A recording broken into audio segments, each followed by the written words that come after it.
सारा Gill Bible knowledge house में खुशामदीद। Bible मुकद्दस में से पुरानामा इंसार की किताब 10वां बाब 14वीं आयत। दना आदमी इल्म जमा करते हैं लेकिन अहमक का मुंह करीबी हलाकत है। I am Bible student Sadia Neer John from SGBKH।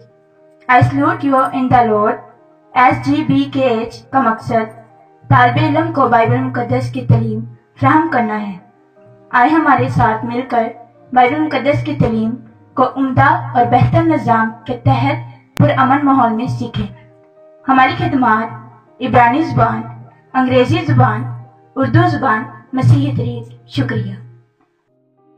Programme सच्ची बातें, अनवान रोज़ा, हवाला मुकद्दस मत्ती की मार्फ लिखी गई इंजील 6 बाब 16वीं आयत। और जब तुम रोज़ा रखो तो रियाकारों की तरह अपनी सूरत उदास ना बनाओ, क्योंकि वो अपना मुंह बिगाड़ते हैं ताकि लोग उनको रोज़ादार जानें। मैं तुमसे सच कहता हूँ कि वो अपना अजर पा चुके। बल्कि जब तू रोज़ा रखे तो अपने सिर में तेल डाल और मुंह धो, ताकि आदमी नहीं बल्कि तेरा बाप जो पोशीदगी में है तुझे रोज़ादार जाने।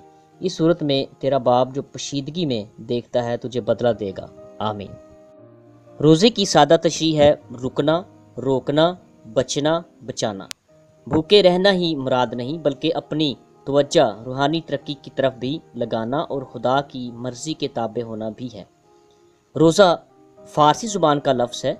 रूहानी मफ़हूम में हम इस लफ्ज़ को इस तरह समझते हैं, यानी रोज़ है। मतलब ये है कि एक ईमानदार मसीही के लिए रोज़ा रोज़ ही है। फ़ाका अरबी ज़ुबान का लफ्ज़ है। इंग्लिश लफ्ज़ है फास्ट, एब्सटेन फ्रॉम फूड। इब्रानी ज़ुबान का लफ्ज़ सोम इसम और मुज़क्कर है। याद रहे कि इसम किसी आदमी या जगह या चीज़ को कहते हैं। इब्रानी ज़ुबान का एक और लफ्ज़ सूम है। ये लफ्ज़ वर्ब है। याद रहे कि वर्ब वो लफ्ज़ है जिससे किसी काम का होना या करना मुराद हो। एक कहानी से रोज़े की अहमियत को समझने की कोशिश करते हैं।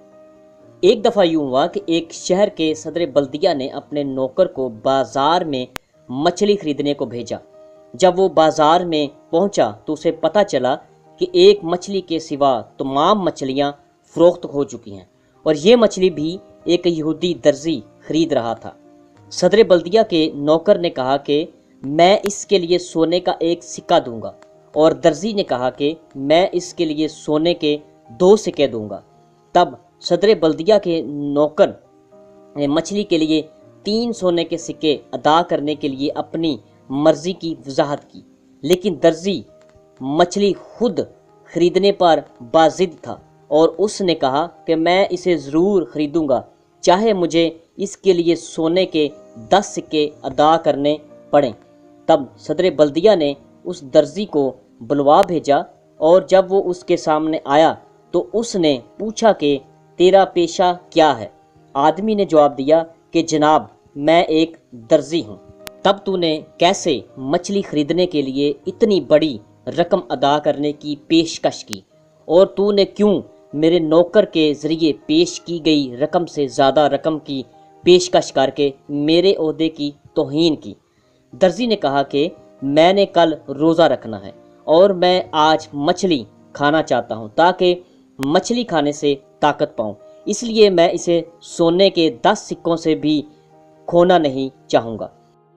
सदर बल्दिया ने पूछा कि क्या कल का दिन कई दूसरे दिनों से ज़्यादा अहम है? दर्जी ने कहा कि क्या तू कई दूसरे आदमियों से ज़्यादा अहम है? उसने कहा कि हाँ, क्योंकि बादशाह ने मुझे इस ओहदे पर मुकर्रर किया है। दर्जी ने जवाब दिया कि इसी तरह बादशाहों के बादशाह ने इस दिन को दूसरे सब दिनों से ज़्यादा पाक ठहराया है, क्योंकि इस दिन हम उम्मीद रखते हैं कि खुदा हमारे गुनाहों को मुआफ़ करेगा। सदर बल्दिया ने जवाब दिया कि अगर ये मामला इसी तरह है तो तू दुरुस्त है, और इसराइली इत्मीनान से चला गया। अगर एक शख्स खुदा की फरमाबरदारी करने का इरादा रखता है तो उसमें कोई रुकावट ठहर नहीं सकती। उस दिन पर खुदा ने अपने बच्चों को रोज़ा रखने का हुक्म दिया, लेकिन उन्हें खुदा की फरमाबरदारी करने के लिए इस दिन से पहले کھانے کے ذریعے اپنے جسموں کو مضبوط رکھنا چاہیے۔